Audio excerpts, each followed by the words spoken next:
Cows. The name itself had once been a whisper of pride, a promise whispered on the solar winds to every ship leaving its starport. Cows had been beauty incarnate, a sapphire jewel set in a crown of asteroid belts. Its oceans, once teeming with bioluminescent life, had shimmered under skies painted with nebulae. Its cities, architectural marvels sculpted from living coral, had pulsed with a vibrant, almost sentient energy. Now, Cows was a stain. Not a stain that could be washed away, not a smudge that could be erased with a rag. Cows was a gaping wound in the fabric of reality, a silent scream echoing across light years. It wasn't just dead, it was unmade. The panoramic viewport of the Stardust Wanderer, Elara Vance's aging but reliable mercenary vessel, struggled to capture the full extent of the devastation.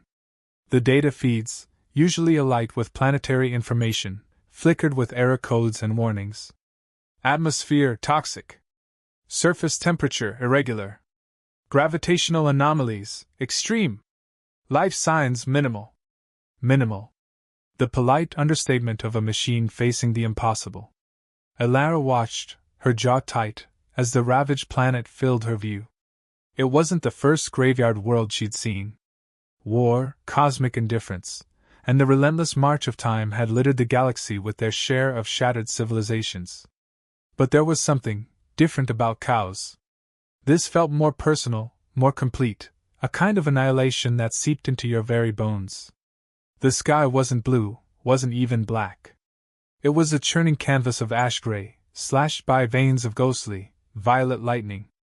These weren't the beautiful, atmospheric electrical storms of a living world. These were jagged, angry tears in the sky, exposing the raw, chaotic energies that were tearing the planet apart from the inside.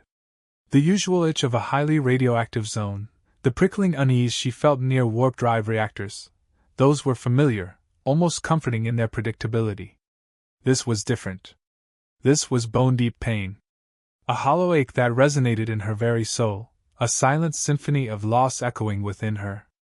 Each flash of lightning seemed to carve deeper lines into her already weathered face, etching the planet's agony onto her skin. The soundscape was just as brutal. The wind, no longer a gentle caress across lush forests, howled like a tormented beast. Rockslides, triggered by seismic instability, roared across the barren plains. Distant explosions, the death throes of collapsing structures and unstable energy sources, reverberated through the void, each boom a mournful dirge. The calms crackled with static, occasionally punctuated by garbled distress signals that cut off abruptly, leaving only a more profound and unsettling silence in their wake. "Anything, Jax?" Elara rasped, turning away from the viewport. She didn't need to see to know. The readings had been consistently bleak for the past 3 days of their approach. Jax, her ship's AI and only other crew member, responded with a synthesized sigh that sounded eerily human. "Minimal life signs remain concentrated in the planet's equatorial region, Captain. But the energy signatures are chaotic. Off the charts. I advise against planetfall." Elara ignored the advice, as she always did.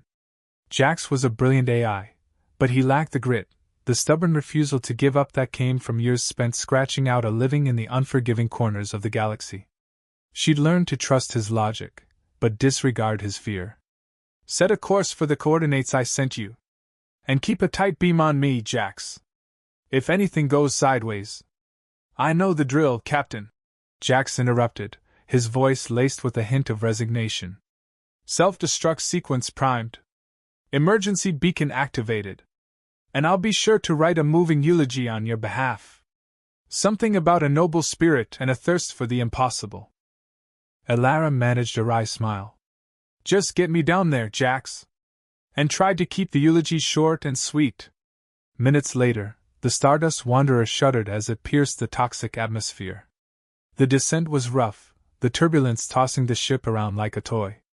As they neared the surface, Elara could make out the fragmented remains of what had once been a thriving metropolis, skeletal skyscrapers reaching uselessly toward the poisoned sky, twisted metal canyons choked with ash, and the eerie, phosphorescent glow of strange flora struggling to survive in the irradiated soil.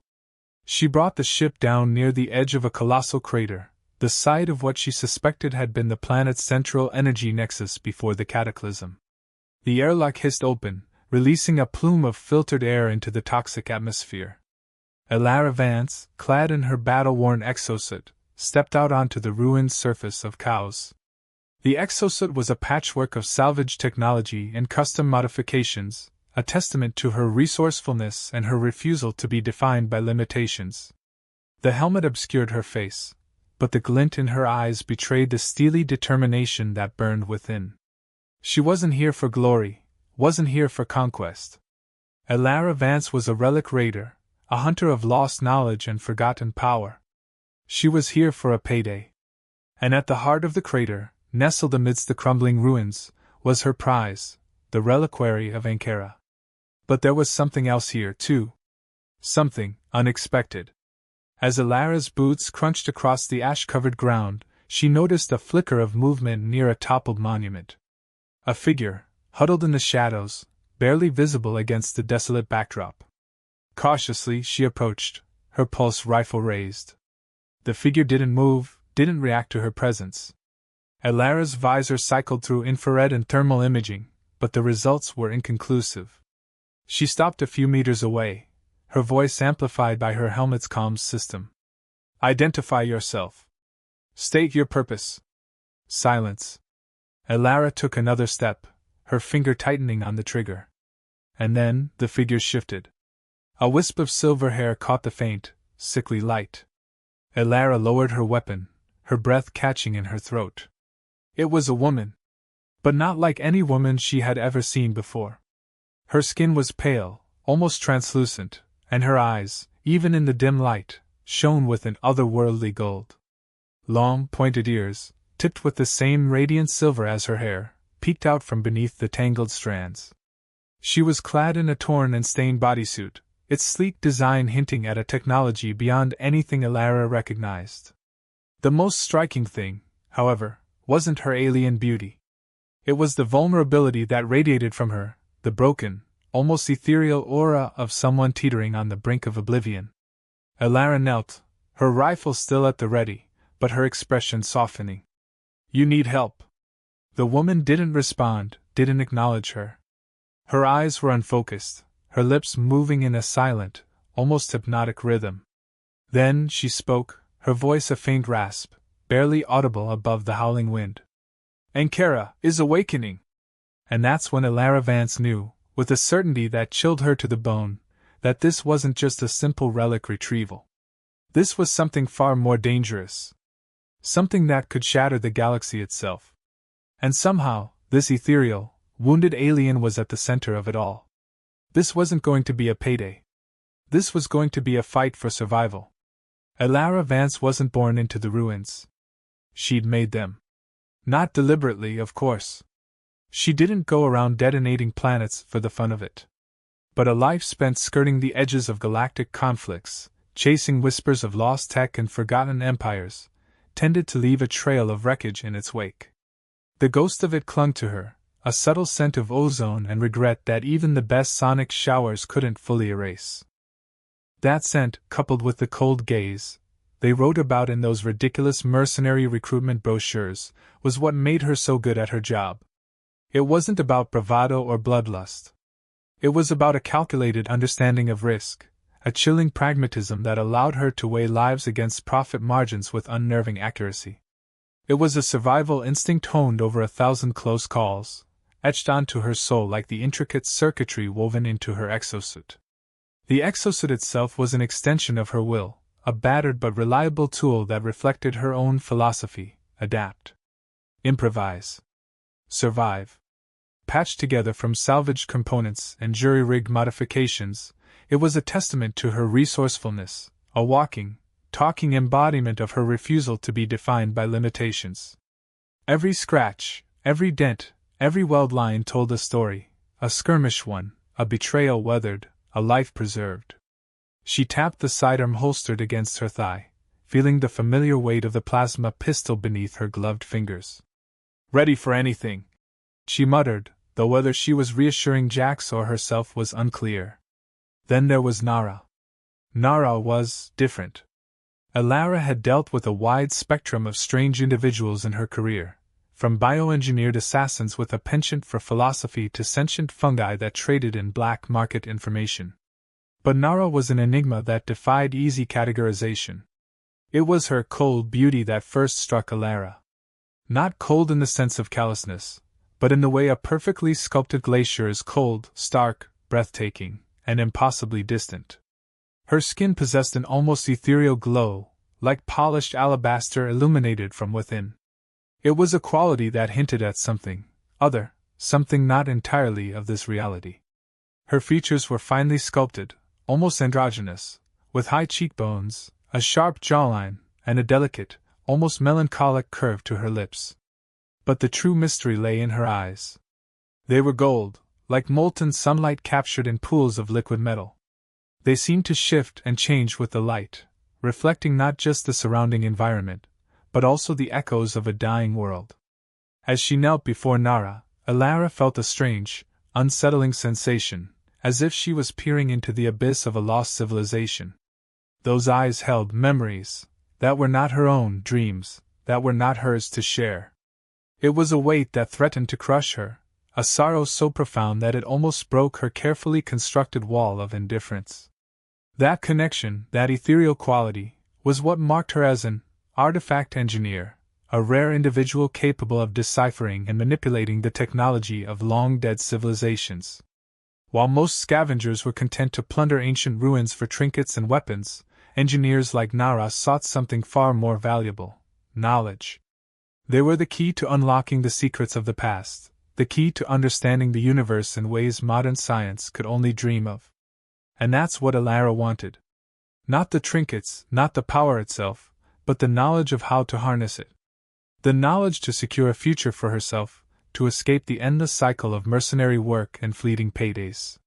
Nara held that key, and Alara wasn't about to let it slip through her fingers. It wasn't a rescue mission, despite what the bleeding hearts back at the orbital station might think. Alara Vance didn't do altruism. This was a business transaction. A high-stakes gamble with a potentially enormous payoff. She needed Nara desperately. But there was something else brewing beneath the surface, something Alara couldn't quite define. Something more than just greed or desperation. The weight of Nara's sorrow, the glimpse into that lost civilization, it had stirred something within her, a flicker of a feeling she thought she'd buried long ago. A feeling that whispered of purpose, of something beyond the cold calculations of profit and loss. "Tell me about Ankara," Alara said, her voice rough, hoping to break the unsettling silence. "What's so important about this relic?" Nara shivered, her golden eyes widening with a fear that finally seemed to break through her distant composure. "It is not a relic to be exploited. It is a prison." Alara frowned. "A prison? For what?" Nara's voice dropped to a bare whisper, barely audible above the howling wind. "For something ancient. Something that sleeps beneath cows. Ankara, it is the key to both its containment and its awakening." A new feeling washed over Alara, replacing the unsettling sorrow with a surge of cold, calculating excitement. This wasn't just a relic. This was something far more powerful, far more dangerous. And if she could control it. "Tell me everything," Alara said, her grip tightening on her pulse rifle. "Everything you know about Ankara. And about what lies sleeping beneath this dust." In the ravaged landscape of cows, under a sky slashed with ghostly lightning, a new partnership was forged. A partnership built on desperation, ambition, and the faint glimmer of a shared purpose. But little did they know, the sleeping god was about to awaken. The journey would become an alliance of survival. Nara wasn't merely unconscious. It was as if she were suspended. Not dead, not precisely alive, but caught in a liminal space, a twilight realm between being and nothingness. Her pulse, when Alara finally located it on her slender wrist, was faint, erratic, a hummingbird trapped in a vacuum. Her breathing was shallow, barely stirring the already contaminated air around them. Alara's medical scanner, a device usually reliable enough to diagnose space plague with a 5-year warranty, sputtered and flickered uselessly. It displayed a jumble of symbols, error messages, and sensor readings that made no logical sense. As if the very science it was built upon was being defied. "Damn it, Jax, what is this?" Elara demanded, her voice tight with frustration. "Readings are highly anomalous, Captain." The AI responded, his usual calm demeanor tinged with an unusual note of apprehension. "Energy signatures are present, but they're inverted. Organic and inorganic matter displaying similar readings. It's as if she's connected to the planet itself." That phrase resonated with Elara. Connected to the planet. It was a concept that both intrigued and unnerved her. She'd heard whispers, rumors among the archaeological circles, of individuals capable of tapping into the latent energies of dead worlds, of channeling the ghosts of civilizations past. She'd always dismissed them as romantic drivel, the ramblings of eccentric academics desperate for a shred of funding. But staring at Naro's impossibly pale face, the swirling gold in her eyes, Elara couldn't entirely dismiss the possibility. As Elara examined Nara more closely, she realized the woman wasn't simply breathing. She was whispering. But the words were fragmented, garbled, a discordant symphony of sounds that made no immediate sense. Elara angled her helmet closer, trying to isolate the murmurs from the howling wind. "Ankara is awakening, the serpent rises." Her head snapped up. Elara had heard those words before, not in a lecture hall or a scholarly database, but in a drunken hollowbar brawl on a remote mining colony, screamed by a half-crazed prospector who swore he'd uncovered the truth behind Cows's demise. She dismissed it then, a crackpot theory fueled by cheap synth ale and desperation. Now, hearing them whispered by this strange, ethereal woman, they took on a chilling new resonance. "The Grim Reaper is not to be unleashed." The whispers continued, punctuated by gasps of pain. "The Ankara, the seal, it weakens, they seek the blood." More fragmented nonsense, but Elara could detect a thread of meaning. Ankara. The name of the relic, but also a prison, a seal, a serpent rising, a death god. Her scanner, still malfunctioning, suddenly flared with a pulse of energy that threw Elara back a step. The air crackled with static, and the scent of ozone intensified. "Captain? Energy levels are spiking. I'm detecting a resonance between the subject and the ruins." Jax's voice was almost frantic now. "I am initiating emergency shielding. I strongly advise immediate evacuation." But Elara stood her ground. Her gaze flickered between Nara's haunted face and the towering silhouette of the reliquary in the distance. The monument seemed to hum with an unseen energy, its shadows shifting and swirling in a way that defied the laws of physics. It wasn't just a ruin. It was a source. And Nara, she realized, was a conduit. Elara reached out, her gloved hand hovering over Nara's face. This wasn't just about profit anymore. Something bigger was at play, something that reached beyond the cold calculations of the mercenary life. She felt a strange responsibility, a pull towards this broken, haunted woman. But a nagging doubt gnawed at her, a whisper of suspicion that she couldn't ignore. What if Jax was wrong? What if the danger wasn't external, but internal? What if Nara wasn't a victim, but a vessel? What if her vulnerability was a carefully constructed illusion, a trap designed to lure her closer? Then, one of her eyes snapped open and fixed their molten gold gaze on Elara's face. A question, chilling in its silent intensity, formed in Elara's mind. Nara wasn't just a prey, it was a bait. The wind howled louder. The violet lightning flashed brighter.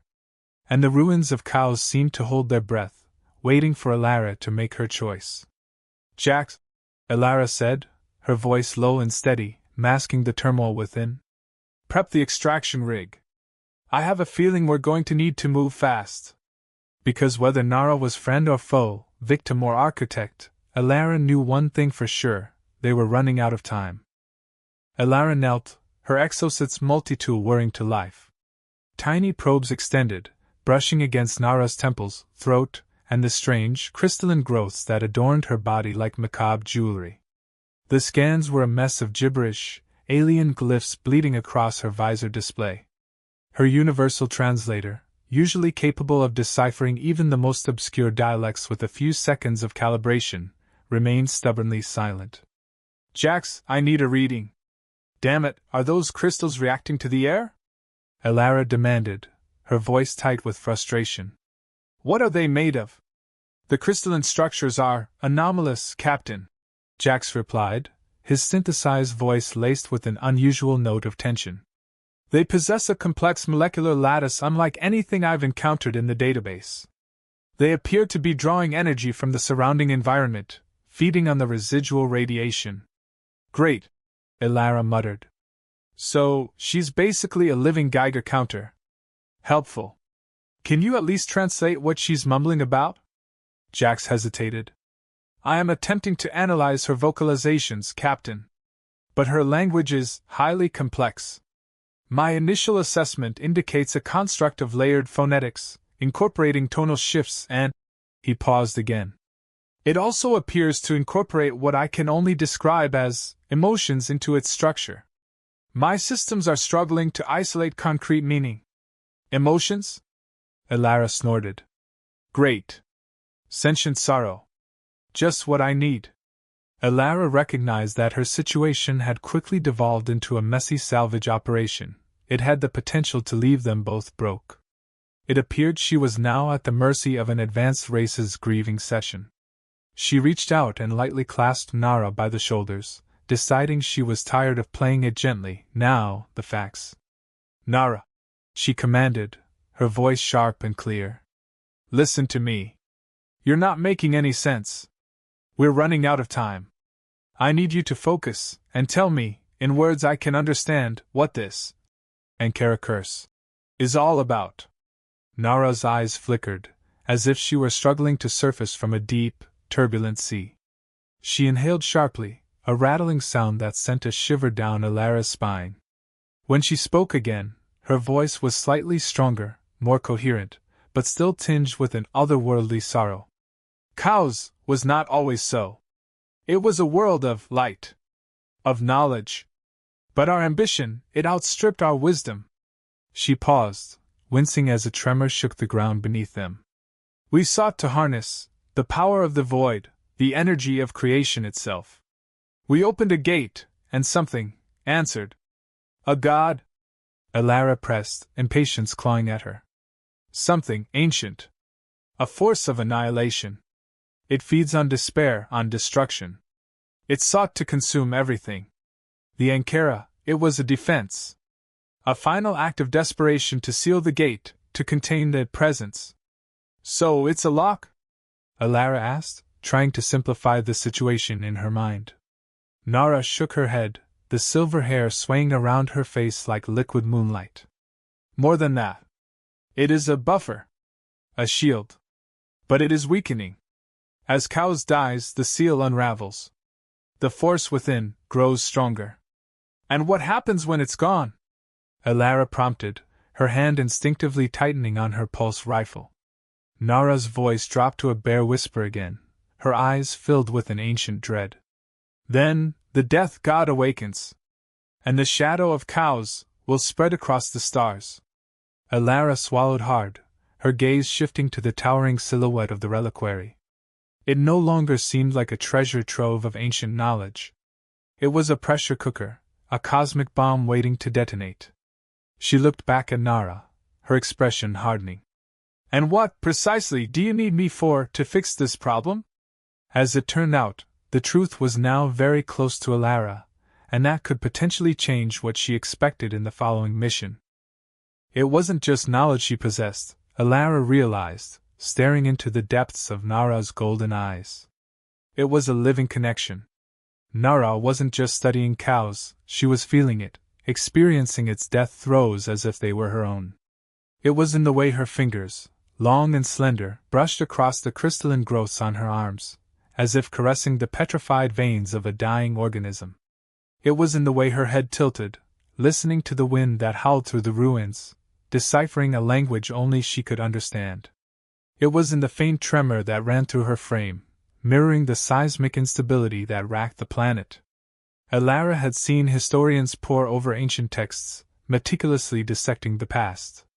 She'd seen archaeologists excavate long-lost cities, painstakingly piecing together the fragments of shattered lives. But she'd never seen anyone become the past, to embody it so completely, so viscerally. Nara wasn't just a descendant of an ancient civilization. She was the last echo of that civilization, a living repository of its memories, its triumphs, and its failures. It was as if the very soul of Cows resided within her, a burden she carried with both grace and anguish. The most profound manifestation of this connection was in her eyes. They were a kaleidoscope of emotions, shifting and swirling like the nebulae that had once painted the planet's skies. For a fleeting moment, Alara thought she saw a flash of vibrant blue, the color of the oceans before they were poisoned. Then, it was replaced by a scorching orange, the inferno of the void gate as it tore open the fabric of reality. A moment later, and all that remained was the cold, desolate gold, the color of death. "It shows you things, doesn't it?" Alara asked, her voice hushed. "The planet, it shows you what happened here." Nara nodded, her face etched with pain. "I see, the cities, the faces, the light, and then, the darkness. It screams within me, Alara Vance. The hunger is unending." Alara reached out and gently touched Nara's arm, trying to offer some small measure of comfort. But as her fingers brushed against the alien skin, she felt a jolt, a sudden surge of energy that flooded her mind with fragmented images: bustling marketplaces, soaring cathedrals, crowded starports. It was a fleeting glimpse into the vibrant, chaotic life that had once thrived on Cows, a stark contrast to the desolate landscape that surrounded them. The vision vanished as quickly as it came, leaving Alara reeling, her senses overloaded. She pulled back, shaking her head, trying to regain her composure. "Damn," Alara said. "It's like sticking your head in a Hollywood machine." But there was another quality of Nara to explore here. Though the body was frail, there had to be some kind of source power to sustain her for a longer time. Her voice did sound fragile, but for the words that slipped, were firm and confident. Alara watched Nara, and a question mark suddenly formed in her mind. Was she looking at someone who had spent the last few years in the planet, or someone who was born here and still had the strength to live? The intensity in her look, and the subtle, almost imperceptible flexing of a muscle that had long lost use had to reveal that Nara had something more than sorrow, and pain and longing. She had control and power, however buried, however dormant. Alara wasn't buying that the cold beauty was a facade and had the mind to be an equally calculating decision. It made Alara consider that the key to the plan was not only in her head but her existence. And the price for it was to test who Alara was. Could she see through what's on the surface? Or could she see to what lies beneath? And what did she plan to do with it? The only constant in life is balance. You cannot hold death for too long or there is no life, and with you, it seems you cannot value your life enough, or there is little death to appreciate. I may be weak now, but are you so blind to dismiss all that I have no value, only because of my appearance? So, what is your plan? Nara remarked. Her hand clutched tightly to the earth, a slight tremor in her grip. This wasn't just about a transaction. This was about something deeper, something more essential. It gave Alara the chills to think about just then. Was Nara the prey, the bait, or the thing that she really wanted? With that, did the balance tilt? Who was using who? What did this alliance even mean in the far future? As long as Cows has the promise of something bigger, something greater, than just the cold, desolate gold, the color of death, then so would that be. The wind held a mournful counterpoint to Nara's chilling revelation, the poisoned air tasting like burned metal and forgotten promises. Alara ran a diagnostics check on her pulse rifle, her fingers moving with the practiced ease of someone who had spent far too long relying on weaponry for survival. Trust? Trust was a luxury she couldn't afford, not in this galaxy, not in her line of work. Especially not now. Let's get something straight, Alara said, her voice hard, devoid of the empathy she felt, or pretended to. I'm here for the reliquary. For its tech, its power, whatever it's worth on the open market. You say it's a prison? Great. I'll dismantle the bars and sell them to the highest bidder. Nara's golden eyes flickered with a flicker of something. Disgust? Pity? Elara couldn't quite decipher it, and frankly, didn't care. You cannot comprehend the danger. If awakened, this force will bring destruction, Nara stated with a calm expression.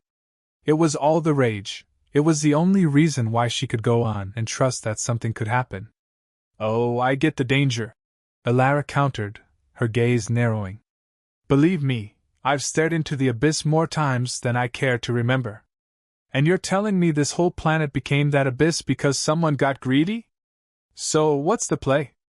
The air between them crackled with unspoken tension. Elara knew she was being blunt, even callous. But she needed to establish the boundaries, to make it clear that this was a transaction, not a friendship.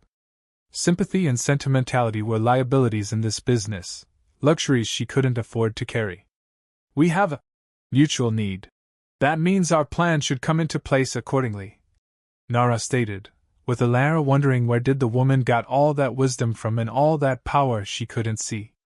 Fine, but I know I am carrying all you in order to get all this done, she said sternly. And your plan to stop this thing depends on us helping each other? So you must comply with what I know will get you out of this place. What do you have for me and I let you live? I am the only one who can reseal the gate, Nara said, her voice regaining its earlier conviction. Only blood of my line, and only a descendant of the last royal ruler can perform the ritual. Then you have to trust me to what comes next, and so I can trust that you are not that greedy to destroy my planet. Royal blood, huh? That explains the dramatic eyes. Elara smirked, glancing over Nara's crystalline adornments. What a joke it was. All of a sudden she had to work with the queen. All right, your highness. Assuming I buy this whole royal line of buldash, Elara said, pausing after seeing Nara frown. Look, the point is your life depends on me protecting you to begin with, to reseal this gate, and then hopefully make it out of here with the shiny technology everyone wants. Assuming you succeed, Nara added with a hint of doubt. You are going to have to believe that I can do what must be done. No holding me back, no doubting me, do you get the gist? So, basically, I keep you alive and safe until we reach the altar, you wave your magic hands, and everything goes back to normal? Elara clarified, her skepticism barely concealed. She was never one to believe in prophecies and fairy tales. The basics, but in the end I cannot ensure you get what you want, that will all depend on how you will see things further, replied Nara. Only then I can trust the person who has done most of the killing, has the mind to heal, but has to decide either to get the highest amount of profit, or the right amount of power. Elara scoffed. Power, huh? You think I'm after the power? It is a human trait, Captain. The desire to possess it, even if you do not know what it will do for you or not. Is power why are you doing this, or are you simply interested in the material compensation you asked for earlier? And what about you? Countered Elara, with a raised brow. You're not after power? Sealing away a death god sounds like a pretty powerful act to me. Nara's expression turned somber. I do not seek power, Elara Vance. I seek salvation. For my people, for my world. And if I must wield power to achieve it, then so be it. But I know and trust there are other ways you must know. So, we have a deal? Elara extended her hand, her callous fingers brushing against Nara's smooth skin. It felt strangely electric, as if the very energy of cows was coursing through her veins. Nara hesitated for a moment, her eyes searching Elara's face. I will lead you to the gate, but I trust your intentions are going to be for the best. What happens with the key is up to you. Do we have a deal or not? Elara nodded slowly. We have a deal. As their hands met, a surge of energy passed between them. It was a pact sealed not with trust, but with necessity. A bargain forged in the ashes of a dying world, a deal where both sides were gambling with everything they had to lose. The price of success? The fate of the galaxy itself. But now a series of concerns arised. Well, it's up to me, but what about you? It means I am leading you to your sacrifice, and there must be something more that can happen, right? Nara stared at her as if she was testing her, and nodded that as she got all the help she needed, Nara had to take control. Then, the time for chatter was up. With the contract in place, one was with hope and another was with greed, their journey started, or it was about to, depending on what dangers were out there. The entrance to the reliquary yawned before them, a gaping maw in the side of the crater. It wasn't a door, not even a broken one. It was simply a void, a tear in the fabric of reality that seemed to suck in the light around it. Elara activated her helmet lamp, the beam cutting a feeble swathe through the oppressive darkness. The air inside was thick, heavy with the stench of decay and the acrid tang of ozone. It clung to the back of her throat, a bitter reminder of the poisonous nature of cows. Elara clicked on her helmet's rebreather, the filtered air a small comfort against the overwhelming stench. "Stay close," she said, her voice echoing slightly in the confined space. She adjusted the settings on her pulse rifle, switching to a wider, less lethal dispersal pattern. If the rumors were true, and this place was guarded by something mechanical, she'd rather disable it than destroy it outright. Knowledge, after all, was power. And destruction would mean the loss of that knowledge. Nara, despite her earlier show of bravado, moved with an almost hesitant grace, her golden eyes darting nervously across the crumbling walls. She ran a gloved hand along the cold, metallic surface, muttering words that Elara couldn't quite decipher. A prayer? A lament? A command? They entered a long, descending corridor, the floor sloping sharply downwards. Every step sent a cascade of dust and debris tumbling into the darkness below. The walls were lined with panels of intricately carved metal, their surfaces blackened and corroded by time and radiation. "These are containment fields," Nara said, her voice barely a whisper. "They were designed to regulate the flow of energy, to keep the power of the relic contained." "Were?" Elara raised an eyebrow, her tone questioning. "They have failed," Nara replied grimly. Elara didn't need confirmation. The evidence was all around them. Cracks spiderwebbed across the panels, glowing with an eerie, violet light. The air vibrated with a barely perceptible hum, a low-frequency thrumming that resonated deep within her chest, making her teeth ache. As they moved deeper into the ruins, the corridor narrowed, the walls pressing in on them like the jaws of a steel beast. Elara felt a growing sense of claustrophobia, a primal fear that the tunnel would collapse around them, burying them alive beneath tons of rubble. And then there were the sounds. Not the wind, not the rock slides. These were mechanical noises, the grinding of gears, the hissing of steam, the rhythmic click-clack of something moving. The sounds were faint, distant, but they were undeniably there, lurking just beyond the reach of her senses. "What is that?" Elara asked, her hand tightening on her pulse rifle. Nara paused, her head tilted slightly to one side. "Guardians," she whispered. "Remnants of our past. They were built to protect this place. But they have been corrupted. Twisted." The corridor opened into a vast chamber, its ceiling lost in the darkness above. Before her stood a towering wall, covered in intricate murals that pulsed with a faint, ethereal light. Elara stopped in her tracks, momentarily stunned by the sheer scale and artistry of the display. The murals depicted a civilization in its prime, a society of sleek, graceful beings who seemed to effortlessly blend technology and nature. They soared through the skies in elegant, winged craft, sculpted living cities from coral and crystal, and harnessed the energy of the stars with breathtaking ease. It was a vision of utopia, a glimpse into a world of unimaginable beauty and power.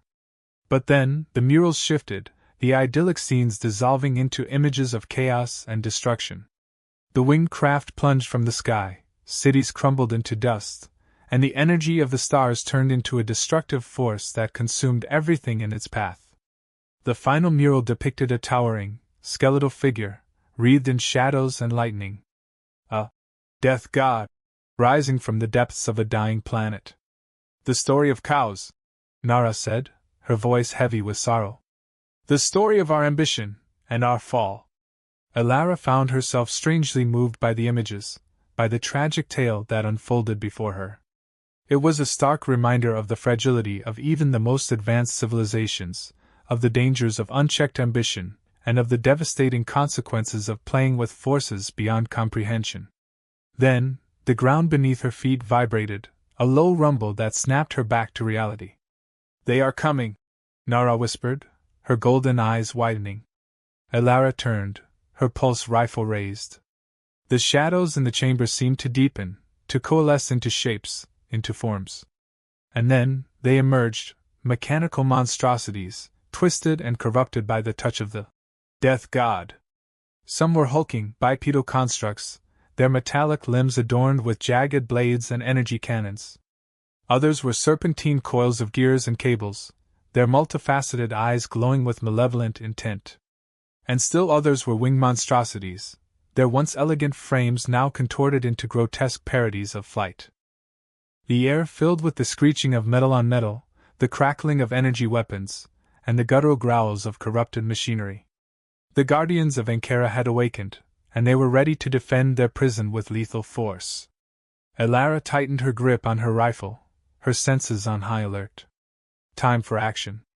"Looks like your civilization's got some serious security issues, Nara," she quipped, a familiar grin spreading across her face. "Let's see if we can help them with a little systems upgrade." And with that, Elara Vance, the mercenary with a scent for wreckage, prepared to face the horrors of cows, the guardians of the Death God, and the burden of a civilization's sins. It was time for her to unlock the relic, or what to make of it all, and there was something in Nara, and to do that, she'd need to get her hands dirty. The relentless onslaught of the corrupted guardians forced them deeper into the ruins, a brutal, desperate retreat that left trails of scorched metal and sparking circuits in their wake. Elara moved with a practiced efficiency, her pulse rifle spitting bursts of plasma that disabled the closest threats, buying them precious seconds. Nara, surprisingly agile despite her weakened state, navigated the treacherous terrain, her golden eyes darting over the crumbling structures, guiding them through a labyrinth of hidden passages and dead ends. Finally, after what seemed like an eternity of close calls and near misses, they reached their destination, a vast chamber, the heart of the reliquary. The air here thrummed with raw, untamed energy, the violet glow intensified to a blinding intensity. In the center of the room, a colossal structure loomed, the energy altar, as Nara called it. It wasn't an altar in any traditional sense. It was a massive, crystalline matrix, pulsating with light and power, its intricate lattice humming with a symphony of barely perceptible frequencies. "This is it," Nara said, her voice barely audible above the cacophony of the energy field. "This is where the seal must be renewed." Elara surveyed the structure, her analytical mind struggling to comprehend its alien design. She had seen technology beyond human understanding before, but this was different. This wasn't just advanced technology. It was something else. Something bordering on magic. "All right, engineer," Elara said, turning back to Nara. "Explain this to me. How does it work? What do we need to do?" Nara approached the crystalline matrix, her hand outstretched, trembling slightly. "The Ankara, it resonates with royal blood. Only someone of my lineage can activate the seal. I must offer myself to the artifact, and hope it will listen." Elara frowned, her instincts screaming a warning. "Offer yourself? What does that mean, exactly? Are you saying this is a one-way ticket?" Nara turned, her golden eyes meeting Elara's gaze. And in that moment, Elara understood.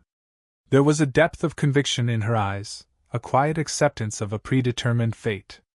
A darkness lurked. "Nara, you never wanted to be saved, didn't you? If the seal requires my death, then so be it. The fate of countless worlds rests on this moment. I would die without a moment of hesitation," Nara declared with a look that she seemed to have the peace with the whole situation. "Bullshit," Elara said, gritting her teeth. "So this is it, aren't you? That's what she said what has to happen for this plan to be done," Elara accused, her voice shaking as if she had been betrayed. "You said you wanted me to bring you here, but no, you were here to die." Nara stood up and walked towards to the device, the last steps with an echo of a long path, a path that for what reason was made to stop there. She couldn't hear Elara for 1 minute. That was when Elara realized it. There was a feeling like betrayal. She wanted the profit, but what Nara knew was the key.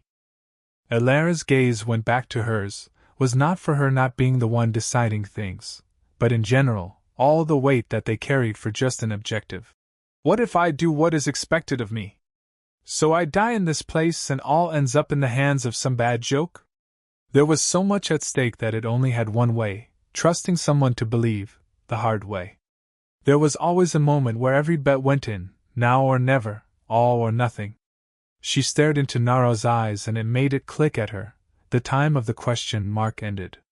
The reason why Elara has seen herself as a reluctant hero, but this was not going to be another sad ending in the cards.